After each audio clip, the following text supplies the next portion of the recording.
This was a fully laden Kuwaiti oil tanker. It was hit off the coast of Dubai, and this is one of the most significant strikes on a vessel since the war in the Middle East began, and it comes after those threats being made by U.S. President Donald Trump, threatening to target civilian infrastructure across Iran if Iran doesn't reopen the Strait of Hormuz. And as if on cue, the price of oil just keeps rising and rising. In fact, U.S. crude settled above $100 a barrel for the first time since July of 2022. It was shortly after midnight. That was when this Kuwaiti oil tanker was hit off the coast of the UAE. There were many fears of an oil spill. Some 24 seafarers were on board. They were reported to be safe. And we've been monitoring the Dubai media office that's been providing updates on X. Let's bring up one of the updates. The Dubai media office saying this: authorities in Dubai confirmed their response to an incident involving a drone affecting a Kuwaiti oil tanker in Dubai waters,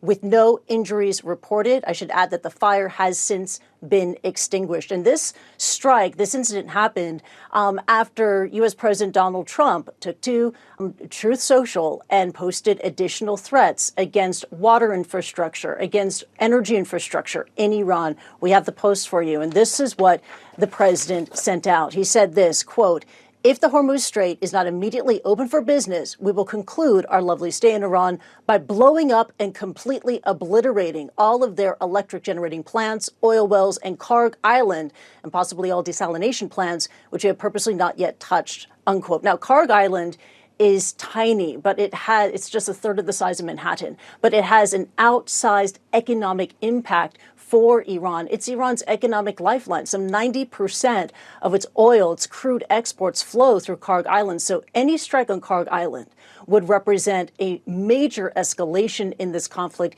And any strike on a civilian infrastructure installation would constitute a war crime under international law. Now, meanwhile, we continue to follow events in the battlefield across the Middle East. In Iran, at least 2 people were killed when, according to Iranian state media, an orphanage was targeted. The city of Isfahan, some dramatic social media video has been pouring out of there. That city is under bombardment right now. In Lebanon, 3 UN peacekeepers from Indonesia were killed in 2 separate incidents. And in Israel, an oil refinery complex was hit by debris from an intercepted attack. So far, this war, now 5 weeks in, has killed thousands of people across the Middle East and wreaked havoc on global markets. This, as Iran continues and maintains its iron grip on the Strait of Hormuz. Alex.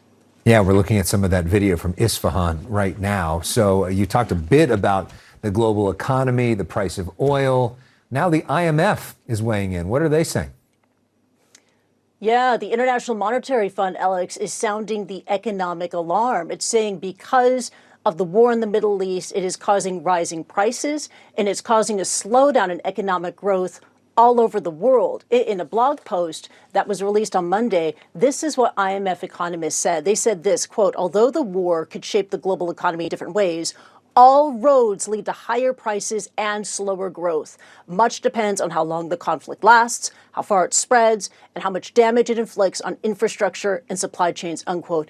And Alex, Asia is vulnerable here. Alex points out you have 2 major energy-consuming regions in the world, Europe and Asia, and these 2 regions are bearing the brunt of this conflict because of higher energy prices. And the IMF also adds, already there are a number of countries suffering from rising prices of fuel, food, and fertilizer. Lower income countries are particularly at risk for food insecurity, Alex. Yeah, and none of those countries had a vote in terms of going and doing this action. Kristie Lu Stout in Hong Kong, thank you so much for that.